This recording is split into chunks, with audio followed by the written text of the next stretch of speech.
Our words are energy. Money is energy.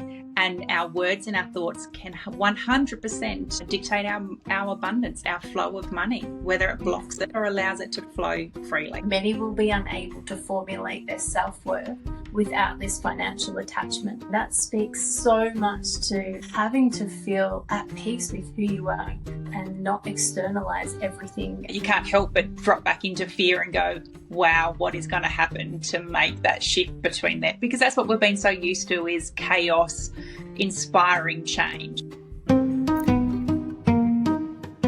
Let's dive in to a DM with the universe. Hi, and welcome to our podcast, A DM with the Universe. My name's Laura Long. And I'm Hayley Barkler. And thank you for joining us today. One of the topics in Hayley's newly published books is money.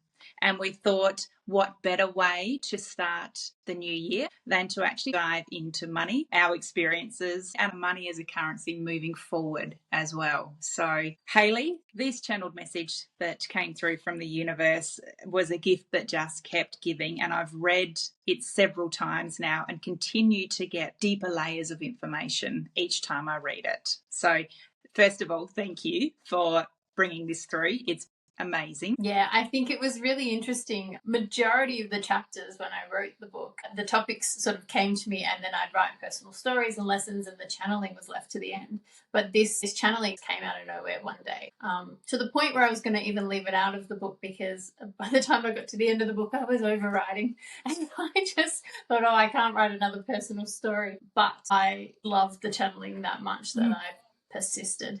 And it is such a big story for me, money as well. So it's something that I'm glad I did put into the book. Yeah, I was going to say, Hayley, I could imagine shying away from sharing personal stories about money, particularly on such a public forum as well. It's such a taboo subject to talk about. So yeah. I'm glad that you did, because obviously we've shared many, many, many conversations on many different levels about money and the impact that it has on our day-to-day life, the energy of money. I think we can both agree that we are super aware of our money patterns, and we're also very aware of our lineage and our inherited money wounds, traumas as well.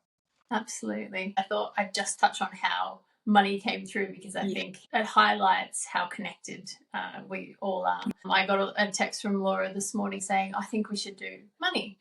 And it was interesting that last night I had contact with someone that had bought my book, and he was texting me about money and about his thoughts about what was going to happen down the track with money. And admittedly, he hasn't read all of my book, so I did a screenshot of the money channeled section and had sent that to him that night going, well, have you read this yet? And then for Laura to come through that morning and say, oh, I think we should talk about money, that just highlights what we had been talking about, being in flow with the energy that's going on around you.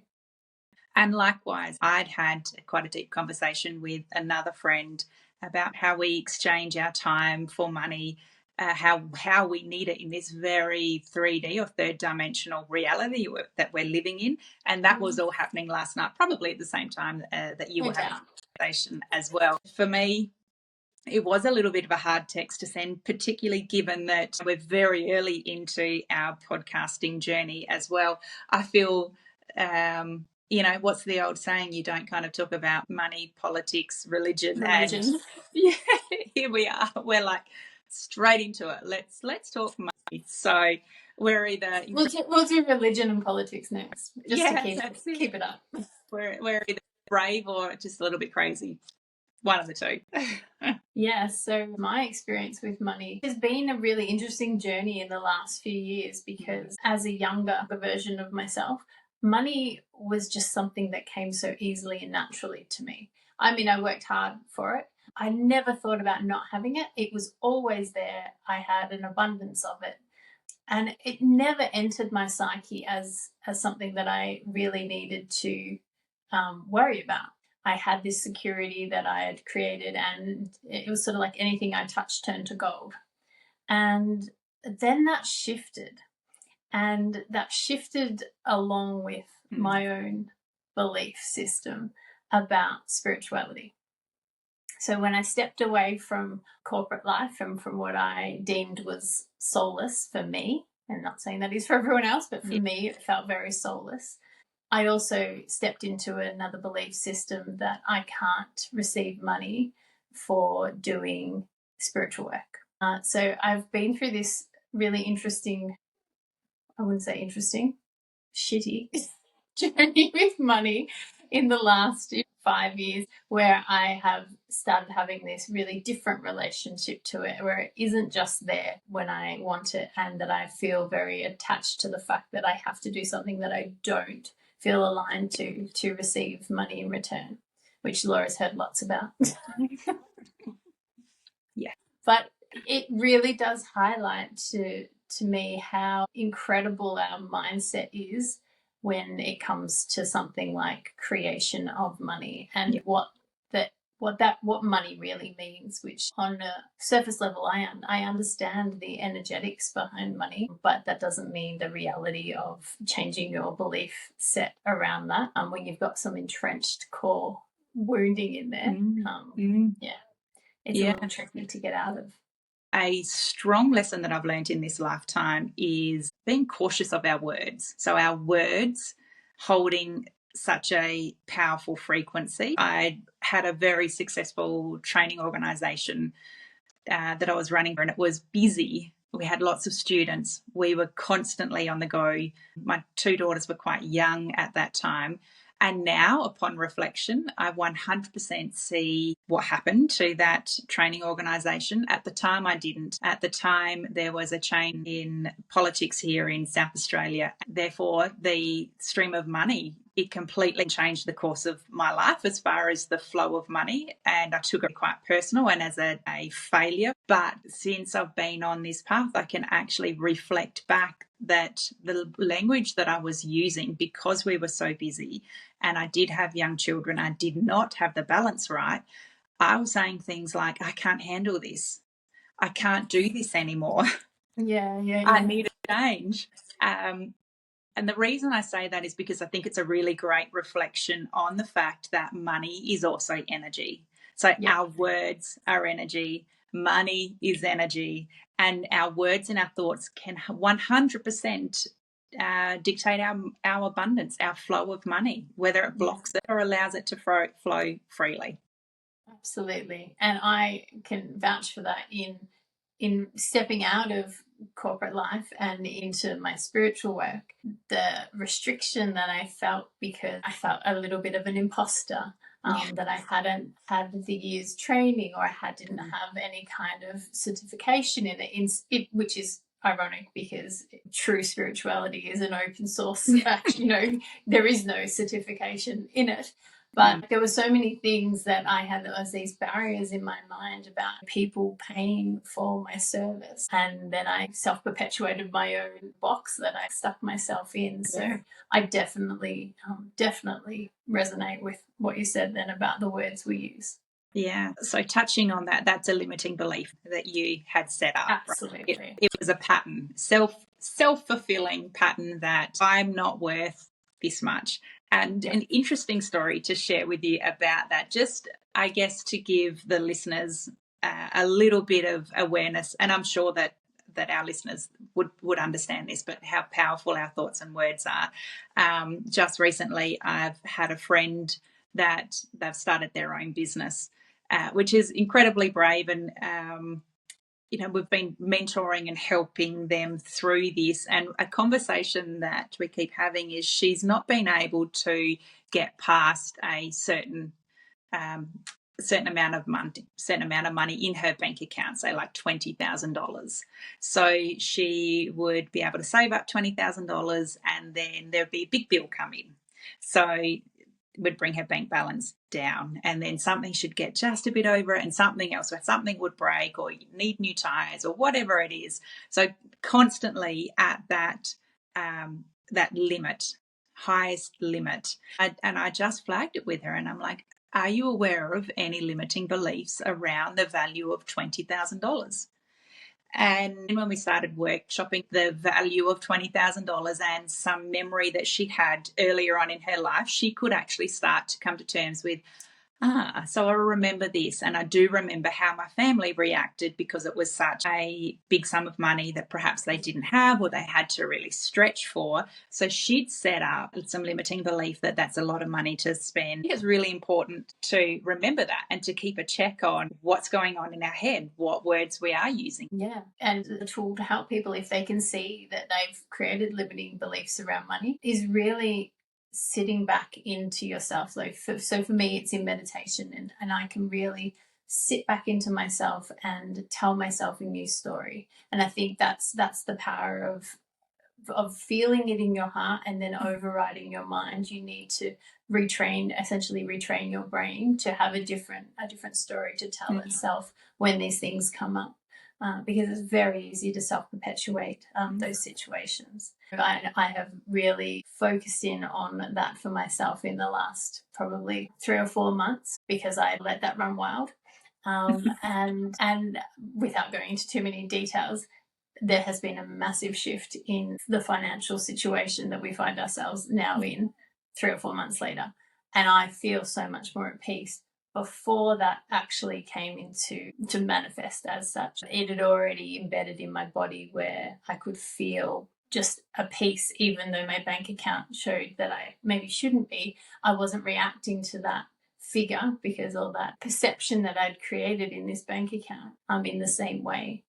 By changing that feeling, the actual end result changed. It's not just what money represents in what you can attain. Money relates to security and safety. And that's base chakra, fundamental stuff that if you have some wounding around your money beliefs or your limiting beliefs that affect that sense of security of self and survival, that's a really strong thing that you need to work on. But I think money as a manipulative force and money as power and control are huge, absolutely huge in our society. We see that in so many ways.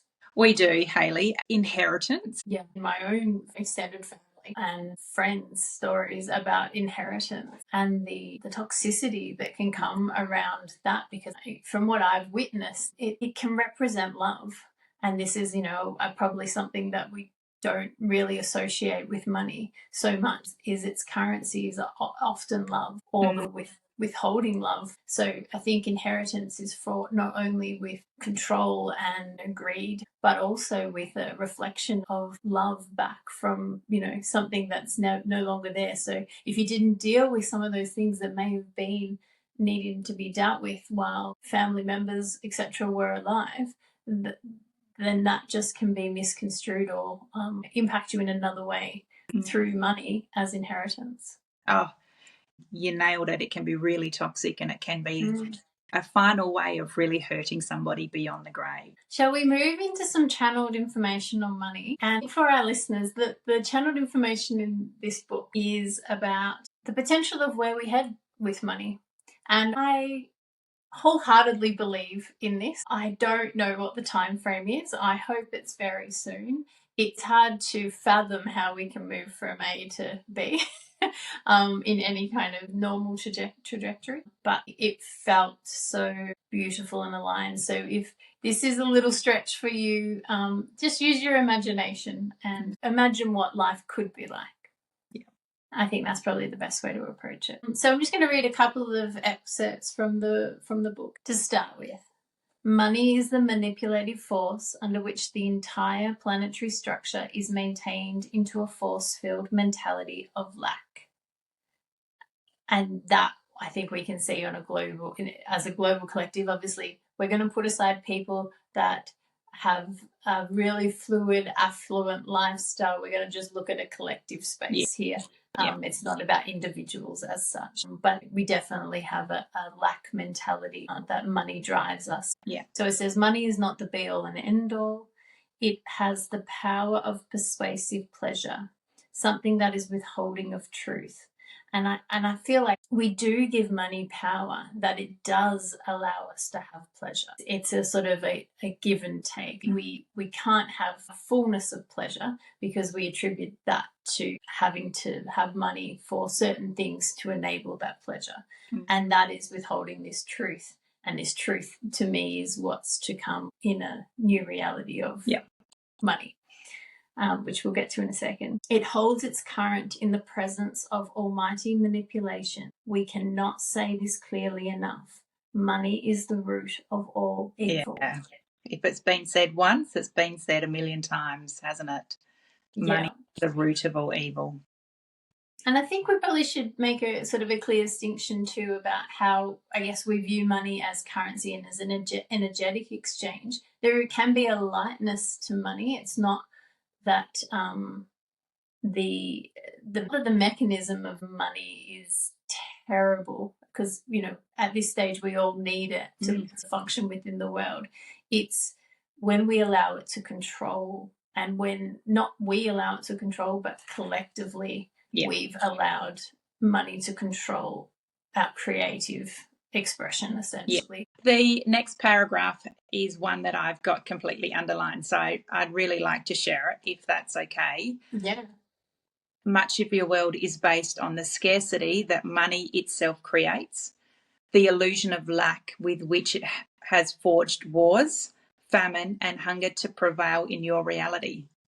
But if all money were to disappear overnight, how quickly, instantaneously, would the bubble burst? The waking will wake instantly. It will leave the powerful powerless, and all balance and attributed states will fall away.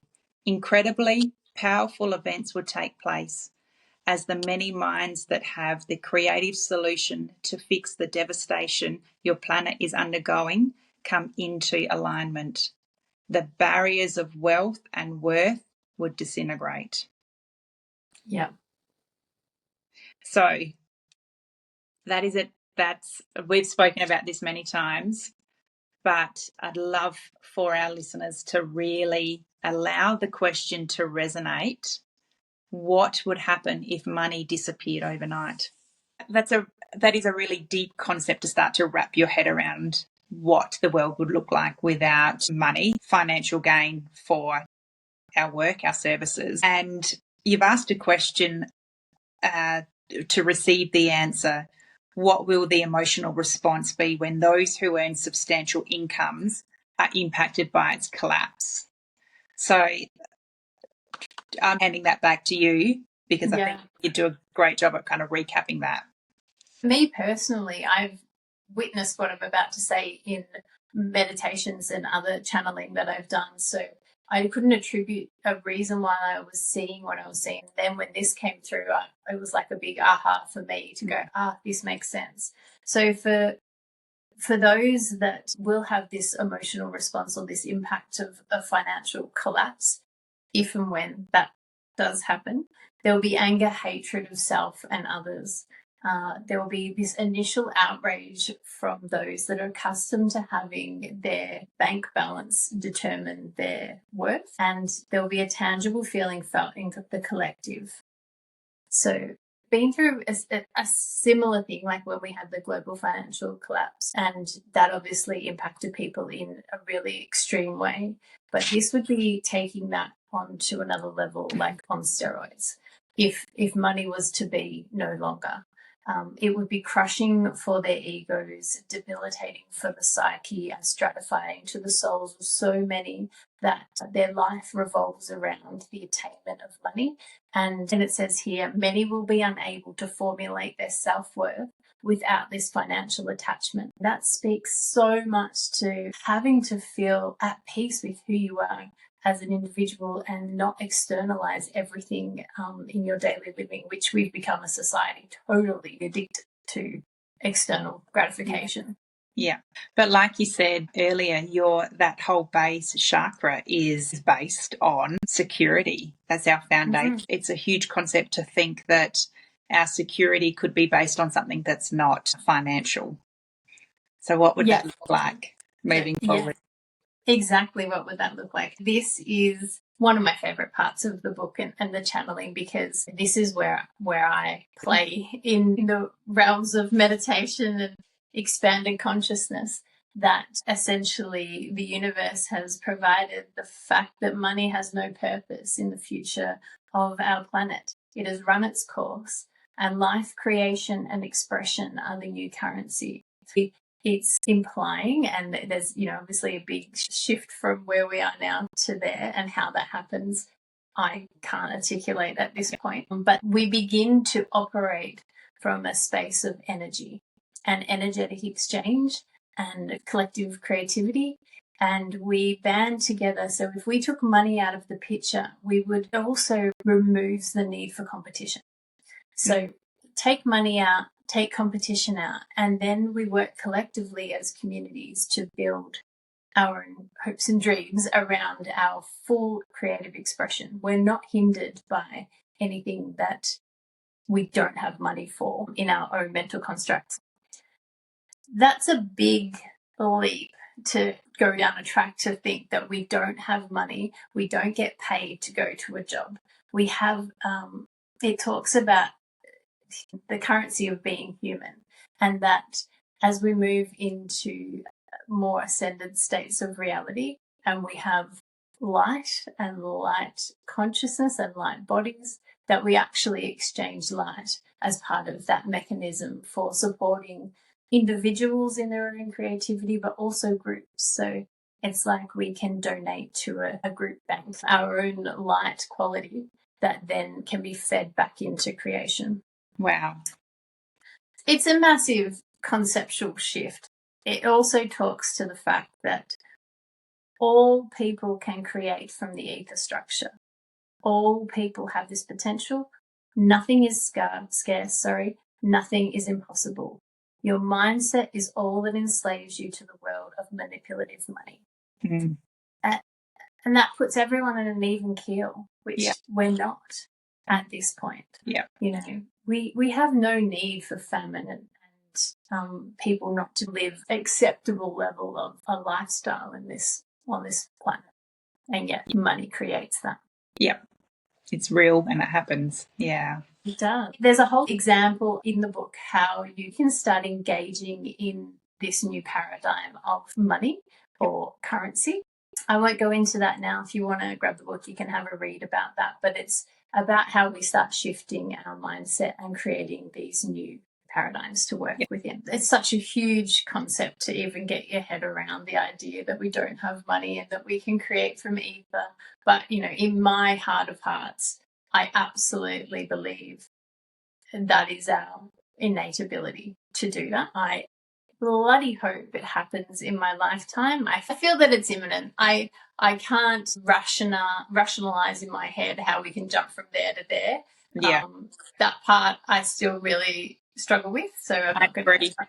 As you say, Hayley, that's the part that I stumble on, is going from what we have now to the beautiful, enlightened, heart-centered exchange. Yeah, you can't help but drop back into fear and go, wow, what is going to happen to make that shift between that? Because that's what we've been so used to, is chaos inspiring change. That's right. Don't think I touched on it, but when COVID first happened, I did a lot of meditation, a lot of future seeing to try and understand where we were and what this was going to actually mean for the planet. And I did get a really strong indication that the next sort of collapse that we will experience, or pandemic that we would experience, would be a mental collapse of so many. And, there's a number of ways that could end up showing up.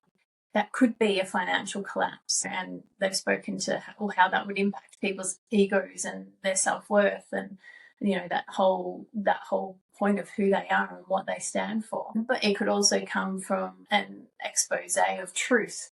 So there's a few things that could come from. That could come from a health crisis as well, outside of pandemics as such. So there's a number of things, but I really think that money would be a massive, massive driver for mental collapse. I would second that.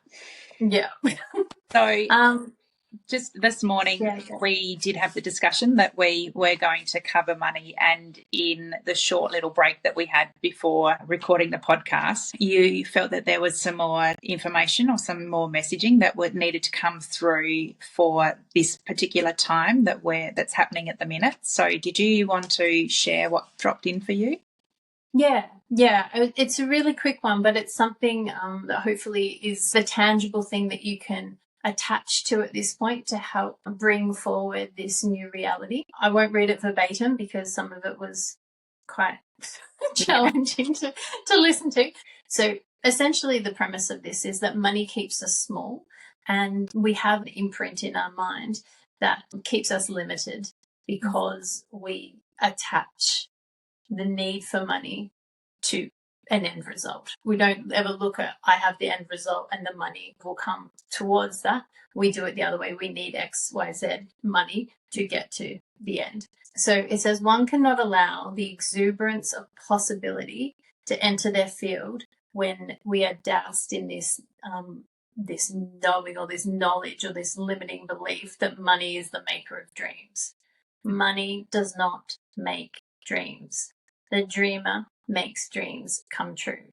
I think that's really a really powerful message to leave with and to sort of hold on to and mantra that to yourself if you need. The dreamer makes the dreams come true. This power that we give to money will be the undoing of humanity. And we need to release this now to allow the new energetic to come into alignment with the collective. So this is the part that I want you to take home. Focus your intent on the creative abundance you can embrace, not the money required to do so. Oh. Big shift in how we create and how we think.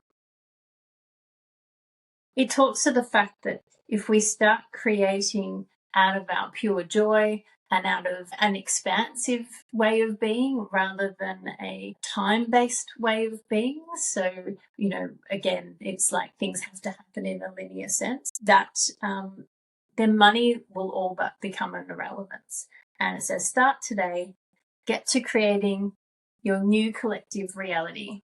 The opening for time to disseminate into etheric potential is now. That sentence I will just explain a little bit more because that doesn't quite make sense, I guess, to most people. We are also going through a period of time where time is collapsing and our understanding of time is collapsing and that linear structure is collapsing. So that's what it's talking to. Correlation of the collapse of time along with our mindset shift of how we create is like the perfect storm. To send us into a new reality. Okay. So it's very much the here and now then, really, that just very much timing now. Yeah. Yeah, very much the here and now.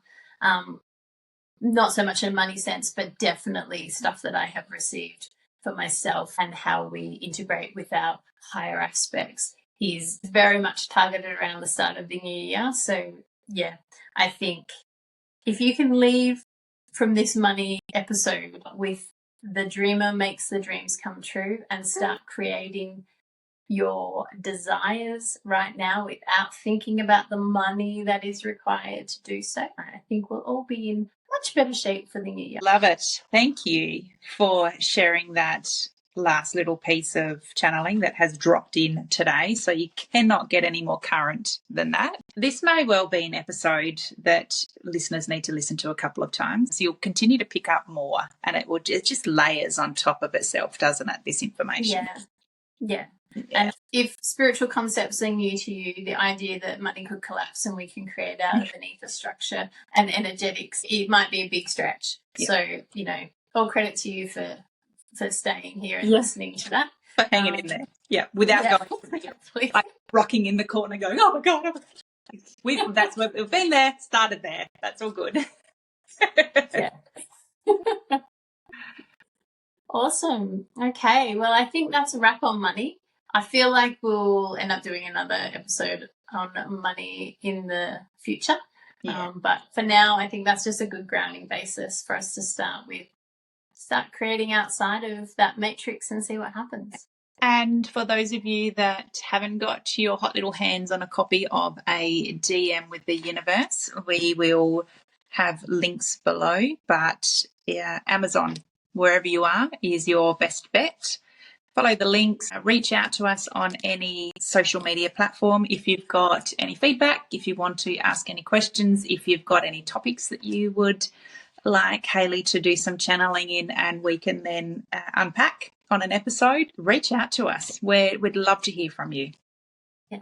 Anything Definitely. I missed? I don't think so. I think that's it. Wonderful. Awesome. Thank you for listening, and we'll see you the next episode. Okay. See you. Bye.